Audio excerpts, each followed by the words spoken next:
And welcome back. We're closing out this Who Would Win. I'm pretty sure we'll close it out this one.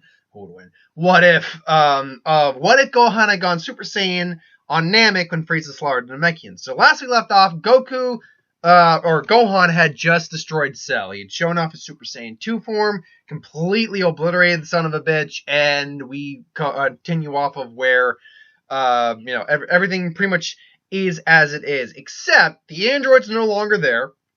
That being said, they wish back everyone who Trunks had, Cell had killed.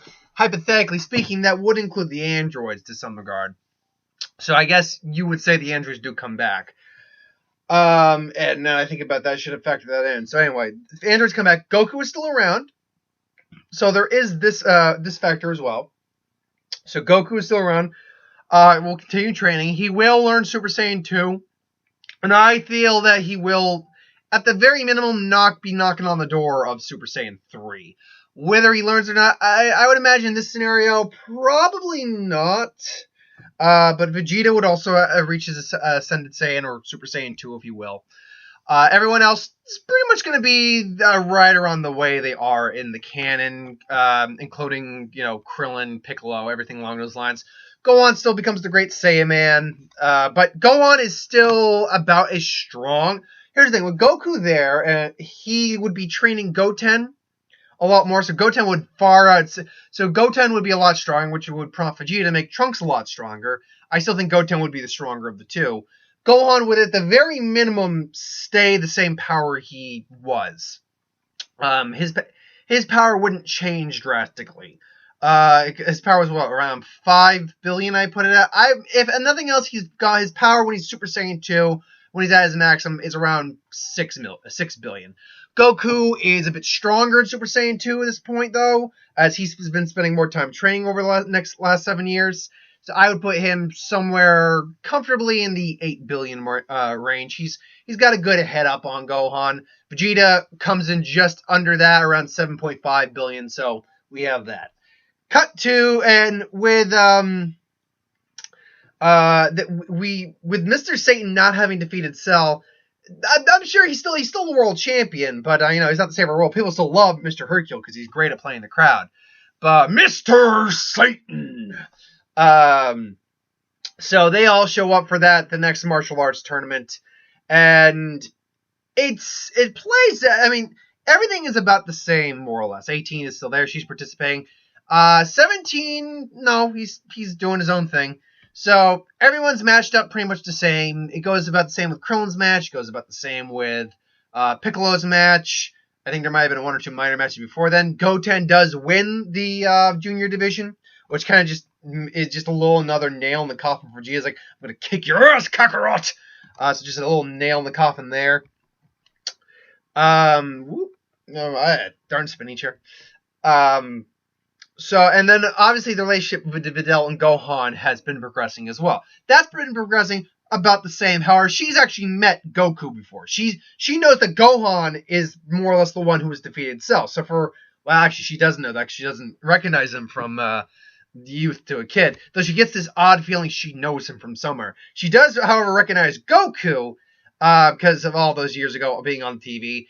And two put together, and she realizes who Gohan eventually is. And realizes, what? It's like, yeah. Now this doesn't happen until they start training for the World Martial Arts Tournament. And even then, I think Goku would be doing his own training. Again, he feels he's close to Super Saiyan 3, and he knows that training with Gohan is not gonna do anything for that. So Goku, she doesn't meet Goku until then. It's like, oh, this is my father. And then she realizes, wait, then you're the. It's like Gohan's just like. Now I should note, because Gohan is stronger and Goten is stronger, Videl learning to fly and probably aspiring. Videl's probably if hypothetically I put her power level in the 100 range in the original canon. Hypothetically speaking. And I'm not saying it's what her power is. She's definitely got an above average power level, that's for certain. But if I were to put her power level on some level higher than that, she's probably kicking around at 200 right now. She could probably give, or like, Dragon Ball, Goku, or Roshi or Tien a good solid fight for the, good solid run for the money. Nothing that would be able, I don't think she'd be able to truly beat them, but she could definitely give them a good run for their money.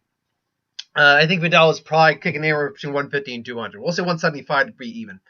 Point being that she's able to hold her own better in that fight with Spopovich, but unfortunately, given the overall power of Spopovich and the magic going in there, she still loses, which infuriates Gohan. So now Gohan goes up against Shin, and that whole scenario, or Kibito, and that whole scenario plays out the same as it did with Yamu and Spopovich stealing his energy. Now, Gohan's energy, I believe I termed this. Gohan energy, it was somewhere, he's weaker than what he was in the canon. He was stronger against Cell than he was against like Tabor and stuff. And Vegeta notes this, which I believe put his power somewhere in the neighborhood around 3.5. I guessed around 3.5 billion. I say that because when Buu's full power is, or half of Buu's power is full power Super Saiyan 2 Gohan when he got absorbed, all that energy taken. So I put that around 3.5. You factor in math into there. I'm trying to think of real quick where that puts that. 3.5, no, 3.5, and 15 is roughly that. In terms of a percentage, where does that put that? I could get my calculator right there.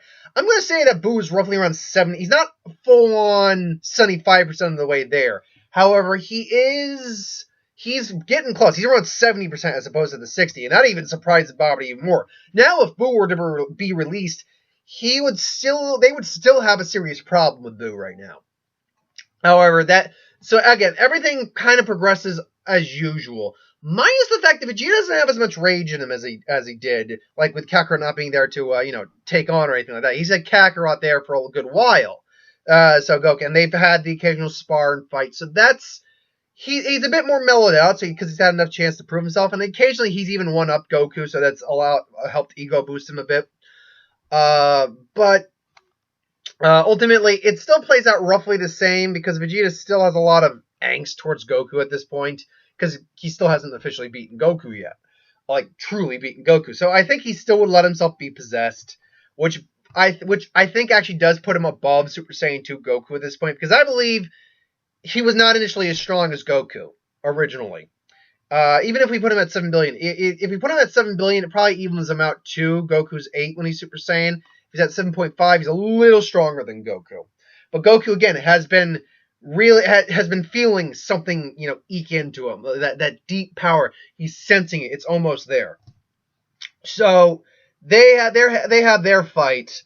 And it goes about the same as it does in the anime. Unfortunately, that also means Buu gets released at full power around 7 billion. Now, granted, Goku and Vegeta are slightly stronger than Buu at this point. So they sense Buu, and they sense that it's just the tip of his power. But then they sense Buu also go up in power immediately because he eats Deborah, who's roughly around 4 billion, give or take.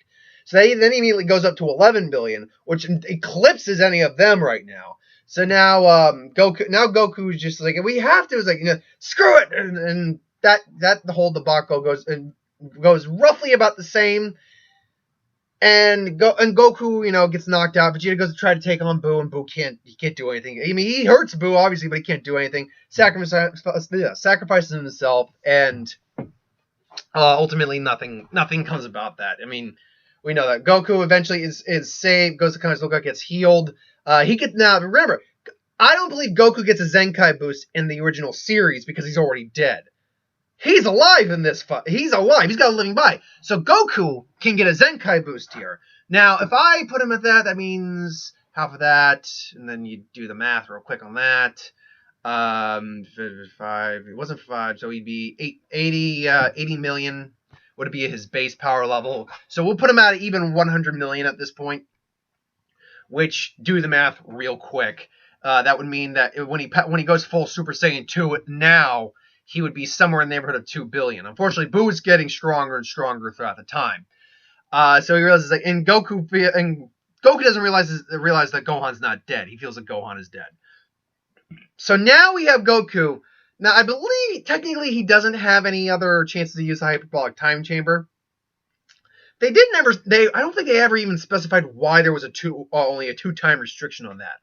However, I think there is some way, especially like 7 years later, that they can go and use that Goku decides to go and use the hyperbolic time chamber. So he goes in. It should also be known that we do not get Gotenks and Gohan in that. We do not get Gotenks at all because Goku's not, the fusion has not learned the fusion dance at this point, or at all. So Goku goes in for another year, this time hardcore training. Comes out again after one day. Boo's been wreaking havoc. And he takes his Sensabin. This time they sense something's different about Goku. They sense something has, like, Goku's discovered something. Goku would also be a fair bit stronger. Like, I'd put him around the 125 range at this point. Would I even maybe go to 150? No, I'd say 125. So when we break it down, when we go to the full base, he'd be power level around 12.5 billion when he goes Super Saiyan 2. I was like, Goku, says, like, don't worry, I'll take care of this. And then it's like, Goku, be careful. It's like, don't worry, Chi-Chi, I got this. So he goes in, Buu at this point's probably kicking around the... I actually have my notebook on that. Where did I put Boo's power, roughly speaking? Because canon-wise, Boo's power probably wouldn't stay the same.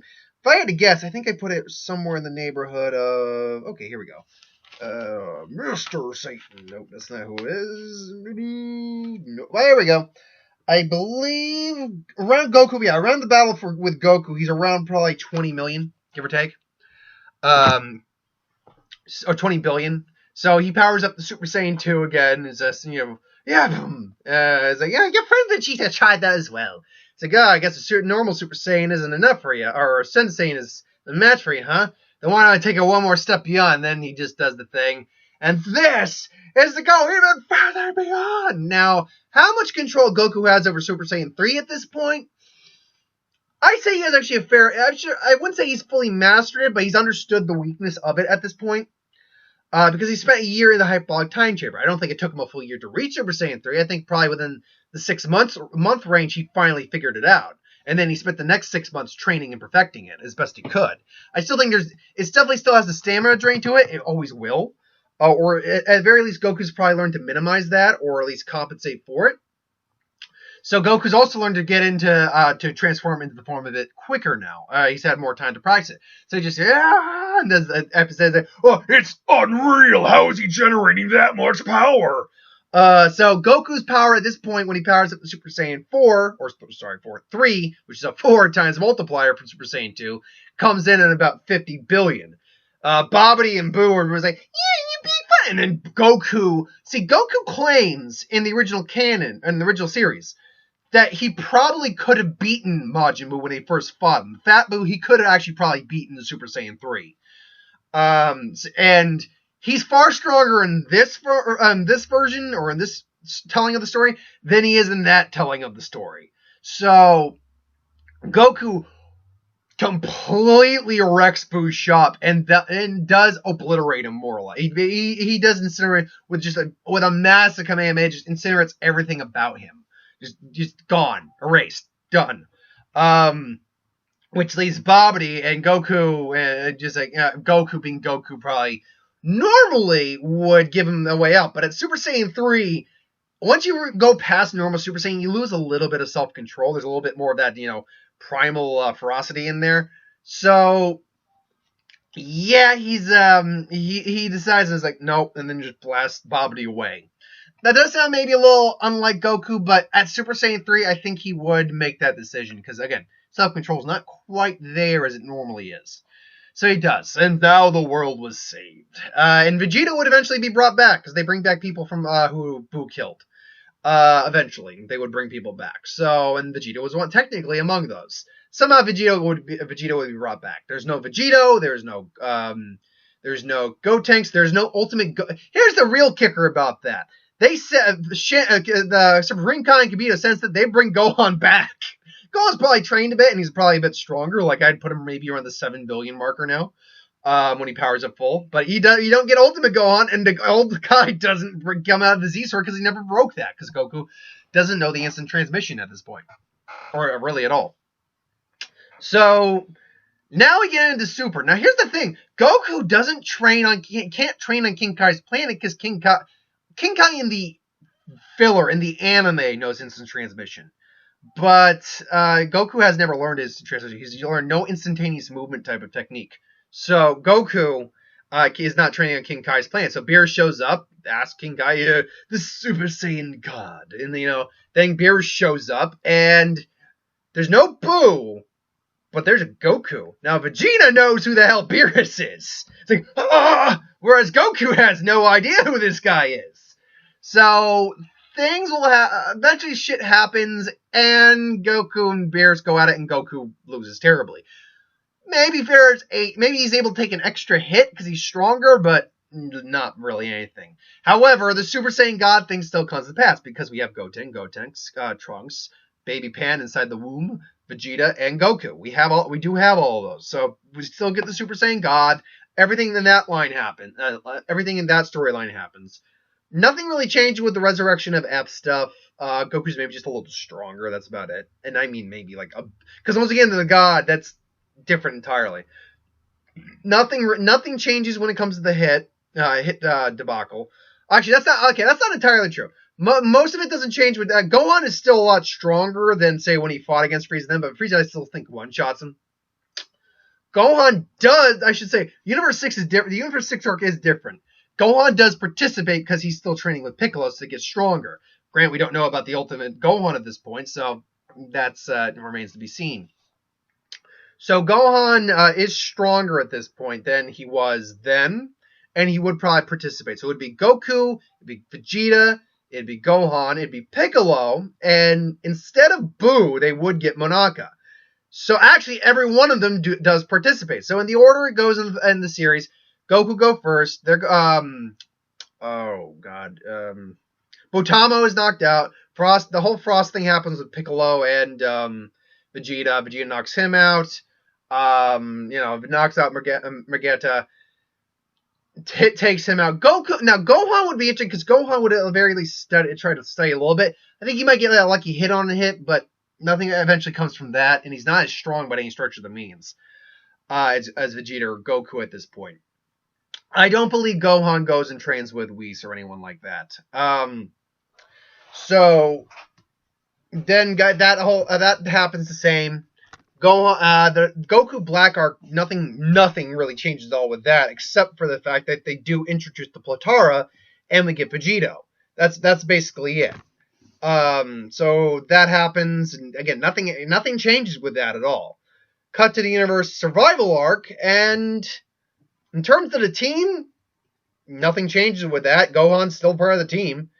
In terms of the Tournament of Power, actually wouldn't be as good for the team because Gohan's nowhere near as strong as he is in the canon. He's nowhere near as strong as he would because he doesn't have Ultimate Gohan in this scenario. He just has Super Saiyan 2 Gohan. Maybe you might, if Goku is so willing, he might train Gohan to reach Super Saiyan 3. But even then, there's no guarantee on that. Even if they spent some time with the Hyperbolic Time Chamber, there's no guarantee he can reach it.